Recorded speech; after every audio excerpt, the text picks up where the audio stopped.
Thank you, Dr. Ramesh, Professor Gamini, uh, the friends for the last 3 decades, uh, Dr. Meena, Dr. Malika, and Dr. Salma. It's good to be here with you, the fellow panelists and young scholars. I don't know whether I should consider as a youth or non-youth based on what Professor Gamini said. Let me start with. Let me start not as a panelist first, as an RCSS alumni and place a word of gratitude to the Regional Center for Strategic Studies in believing and pursuing the idea of capacity building since the 1990s. I remember in the late 1990s, uh, uh, that time we were not doctor or professor, we were just Suba, Chandran, Minna Tahir, or Minna for us, Salma for us, and Malika for us. RCSS gave the space to meet, to interact, to build our career, and also build partnerships, to build a network of young scholars across South Asia. I think that is something RCSS is continuing to do even today. And today's workshop, I think I see it as a part of what RCSS started in the 1990s. I think we all should congratulate RCSS for sticking to the mandate and continuing the process. The only difference is, I remember meeting Mina and Salma in Godavari and Kathmandu, or we may have met in Dambulai in Sri Lanka. Here you guys are meeting in online, but then it's still a start. I sincerely hope that you will get an opportunity to meet in person, perhaps in Godavari, in Kathmandu, or in Varahelia in Sri Lanka. Now, with that note, let me move to my presentation. I have been asked to speak on global challenges to peace. I'm planning to do it in two parts. One, looking at challenges to the idea of peace, and in second part, I'll focus on how peace is pursued. What are the practical issues or practical challenges in pursuing peace? So two parts. I'll also start with two hypotheses for this two-part presentation. One, the focus of challenges to peace, when we look into in terms of challenges to peace, it is we focus more narrowly on the manifestations such as terrorism, radicalization, violence, migration, military intervention, than on the larger stability, equality, and justice. This is what I would want to emphasize. Unless we emphasize on equality and justice, and if we look at peace in terms of conflict, whether it's absence of violence or absence of conflict, we are not looking at the larger picture. I think at conceptual level, we have to look at peace through the prism of equality and justice in all its manifestation, than narrowly through its manifestation in terms of, as I told you, terrorism to migration. The second hypothesis, it's more at the academic level.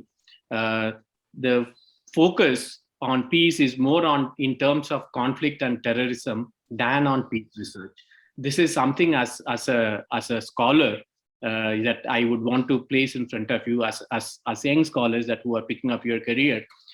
We may want to look at more in terms of peace research. Yes. And pursuing peace research, that's my hypothesis. It should not be a part of conflict studies or security studies or political science and IR. We have to pursue peace research as an independent discipline, perhaps as a multidisciplinary input, with drawing heavily from sociological, anthropological, legal disciplines as well, and not keeping narrowly in terms of conflict studies or political science. We need to bring in, but then we have to look at the larger sociological, anthropological, legal approach as well, while looking at peace as a study, peace as a discipline. So with these two hypotheses, let me move to the first section, that how we pursue the challenges in how we pursue the idea of peace. Professor Gamini talked about a few things on this, so it makes my presentation easier. So I will focus on 4 challenges on the idea of peace. The first challenge is what Professor Gamini talked about. We pursue peace as absence of violence. Yeah, he talked in terms of negative peace and positive peace. Absence of violence does not equal to peace. So I think that's my first point here. As a first challenge, predominantly we look at the idea of peace in terms of absence of violence. If there are, this is again, I will come back to at a later stage and tell, on a given day in a conflict region, there were no violent incidents, there were no deaths, so we are peaceful on that day. So there is a narrow correlation between absence of violence and peace. That's my first challenge. The second challenge that I see in how we pursue the idea of peace in terms of global, regional, national, and within the national provincial levels, how we pursue the idea of peace. We say in terms of the larger global peace, but I think we look peace in terms of immediate, our immediate environment. We don't even look at global peace, we look rather regional as South Asians or Southeast Asians. Even within the region, we look at a national level, and I'm afraid even within the national level, you look at through a provincial lens. You know, I'm a Tamil, I'm a Sindhi, I'm a Punjabi, I'm a Bengali, I'm a Kannada. So I look at peace from my immediate environment. So global peace, we all believe in it, but we don't look at global peace from that idea. So I see the idea of peace, we say we don't pursue it. That makes me to take it to the third challenge. Peace is not pursued as a global common. I want to underline this. We say something else, but we don't pursue peace as a global common. If it is a global common, then the poverty in Africa, violence in Latin America, migration in Europe would have made us, all of us, to focus on all these issues. Ask yourself as a scholar, how much have you worked on poverty in or the famine situation in Darfur or in Ethiopia, or the migration situation in Europe? You know very well as a scholar, you read peace, you write peace, but then you focus on your, maybe I'm a Tamil, I'm looking at the fisherman issue, or I'm an Indian, I'm looking at the Kashmir issue, or I'm a Bengali, I'm looking at the Rohingya issue. No, I talk about larger issue, but as an idea, I'm still provincial, or even worse, I'm a local. Yeah, that makes me to go into this idea of this Vasudhaiva Kudumbakam that we talk in our part of the world. Peace is if it is a global common, then the idea of Vasudhaiva Kudumbakam, where it is not only you and me, it's the species, it's the environment, it's the ecology, it's everyone. No. So we are talking about peace, not, we are talking only from a humanist, human perspective. We are not looking at the Vasudhaiva Kudumbakam that we are talking about. The last challenge, and then the idea of peace, is the rhetoric in us. Let us ask ourselves: is there an element of hypocritism in how we look at peace? From what we have read in Bible. To the great Rahman Baba, the Sufi poet from the Pashtun world, we all believe and say, if one part of the body is affected, the entire body politic suffer. We believe in peace, don't we? From our leadership at the political level to the pageant who is in a beauty contest, we all talk about world peace. Yeah, ask yourself, do we practice it? Is there an element of hypocrisy in us in terms of how we look at the idea of peace? I rest my case in terms of the major challenges to the idea of peace. Now I'll move to the next section, how we pursue the peace. Here my hypothesis is we have securitized peace. We look at peace through security, and in the process we are securitizing peace. I identify 5 challenges in this. The idea of securitizing the peace. What do I mean by securitizing? This is what I was talking about. Professor Gamini also talked about. We look at peace through the state prism and believe in what the state tells us in terms of data. No number of people killed in a single year. There are not many people killed, so this year is relatively peaceful. Or worse, there are so many tourists visiting this part of the world. So the conflict has come to an end. When did we start measuring peace in terms of absence of violence and number of tourists, or the Bollywood or the Hollywood movies being shot in your part of the world, or the number of flights that have started coming into Colombo or to Mysore? I think that because we see in terms of in number of we look in terms of data. So we have securitized peace. That's one major challenge in terms of pursuit. In terms of poverty, the great number that South Asians believe in. We have eradicated famine, so there is no poverty. Eradication, no famine, does that equal to we have eradicated poverty?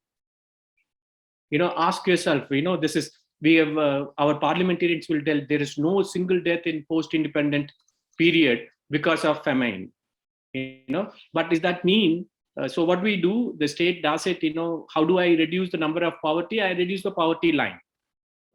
I bring the number lower. Instead of 2,000 rupees, I say poverty line is 1,300 rupees per month. If a family earns 1,300 rupees per month, it is above the poverty line.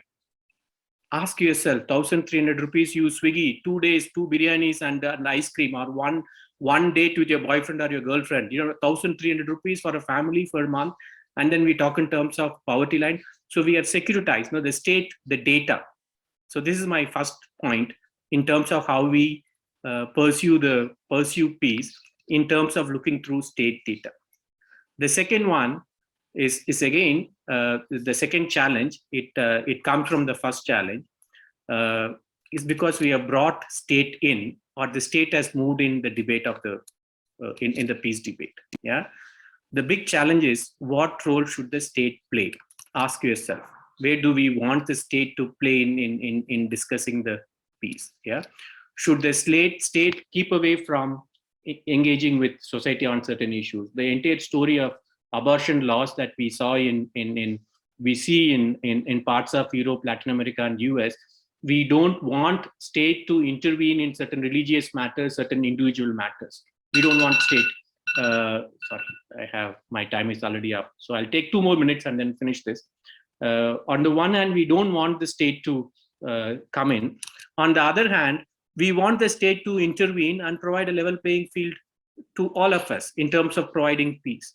So the larger question is where to position the state in the peace debate. Yeah, should we look through the Rousseau and the Emily Durkheim's philosophy of the general will and the collective conscience, and expect the state to listen to the general will and the collective conscience on what the society wants in terms of peace? Or the state looks at itself from a John Austinian theory of sovereignty and the legal positivism. So where do we place the state in the larger debate of peace and peace building? The third challenge, again from the argument that I just mentioned, how to bring the state in and yet not make it muscular. This is the most important point. How to strengthen the institutions, especially the delivery mechanisms, rule of law, without making the state muscular. The absence of state on the one hand and too much of state on the other hand. In South Asia, one of my friend, a police officer, I remember reading from him, he said in one of the review, there is too much of government, yet too little of governance. I'm sure you would agree with this point. There is too much of a government, but yet too little of governance. The challenge is, this is where my question here, how to convert the government machinery into a governance machinery. There is a government machinery already, and it's in place. But how do we convert this into a governance machinery? How to convert the bureaucracy into a delivery mechanism in terms of peace?